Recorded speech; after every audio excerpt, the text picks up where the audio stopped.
Hi there, good morning. It's just gone past 6 o'clock. Welcome to the programme. You see, you mentioned Peter Andre and getting naked and everything goes to pot. Literally, everyone's a bit beside themselves. We know that the Prime Minister is under pressure this morning. 3 more Tory MPs sent in letters of no confidence in Boris Johnson. Yesterday, of course, Tobias Ellwood, the chair of the Defence Committee, confirmed that he intended to send in a letter. And we understand that possibly today there could be more letters of no confidence. So the Prime Minister is under an enormous amount of pressure. Of course, one of the key people who was tipped to be in line to replace him if he lost a vote of no confidence and the Tory party wanted a new leader was the Chancellor, Rishi Sunak. Now, Rishi, of course, was very popular when he was handing out money. Furlough scheme. Exactly. Hugely important. And then Eat Out to help out. But, of course, we've got this story that the Treasury is having a problem investigating fraudulent loans.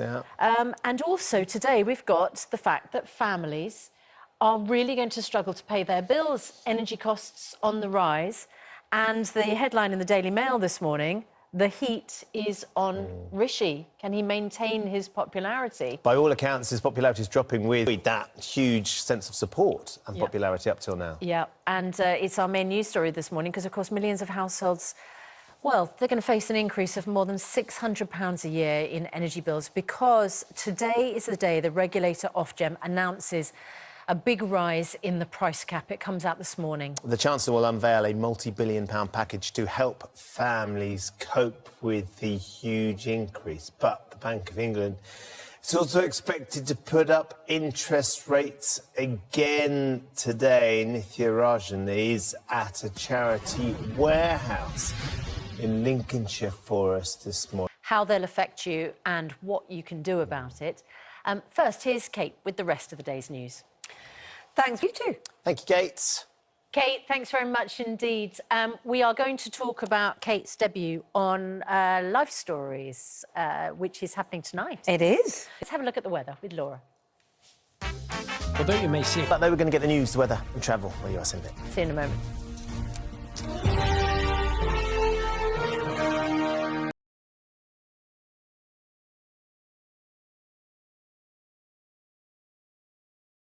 You, of course, did the interview, which marked the end of Piers Morgan's Life Stories, and then he handed over the baton. You switched seats. Handed or I grabbed. So it's a absolute hero of mine, John, when he was playing at Watford and Liverpool, particularly when I was a kid. Yeah. I got to play with him in a cup. But what he went through and what he strictly as well. That I'm hoping he was my year. He was.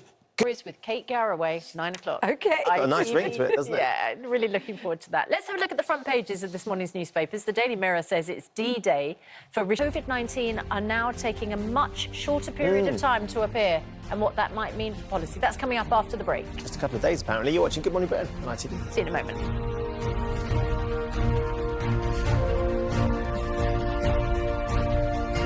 And as you absolutely say, right, that it feels like people are, and we are... In an air-conditioned room set to a very cool temperature.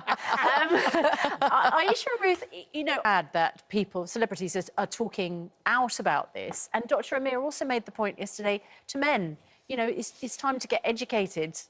But I think a lot of women as well don't sometimes realise what they're experiencing. Absolutely. I mean, but a couple of things. I slightly feel you're going through the menopause. Because that's... Does it alleviate the symptoms, though? Royal Mail have launched an investigation into a video which showed posties staggering in the street. But wouldn't you not open something and eat? I mean, it could have been anything. You'd be nervous. Brownie. I'm intrigued, though. Maybe we've got some postmen or people that have postmen in the family. Can they do that as well? If a package has been delivered and it's not been picked up after a month, is that OK to you? If it's perishable, if it's something that's food, can you... Feels like it might be slightly bending the rules.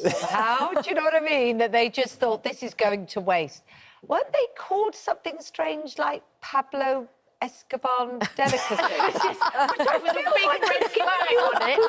Honestly, I think that's the packaging. I just feel like maybe there was a hint there. I think it's tough enough for postmen and postwomen to deliver the best of times, but when you've eaten a load of cannabis, Yes. you know, it's not gonna help. It's not. Well, I'm assuming it's not gonna help with the deadlines, is it? In your experience. I liked one of the quotes which said that the walk felt like it had gone on. Line. Royal Mail expects the highest standards of behaviour from our people at all times. I think that's what you got, Royal Mail. They didn't even have the excuse they were. You know, mostly after exercise, the rest of us look like a hot and sweaty mess. Here is Kate, the Duchess of Cambridge. She's done a full rugby workout. Quite right too. Can we see these pictures, Darren? We don't have the pictures. She's the new head of the RFU, isn't she, Sabine? 6:55. Would you be brave enough to open a package and eat You have it? to hope that there was an unclaimed box. Smelly went round, Yeah, getting exactly, nibbled or with snapped. munchies. Thank you both very much indeed. Still to come, Richard Arnold will be here to talk about Eurovision, Dolly Parton and life after Little Mix. He joins us just after 7 o'clock. Good morning and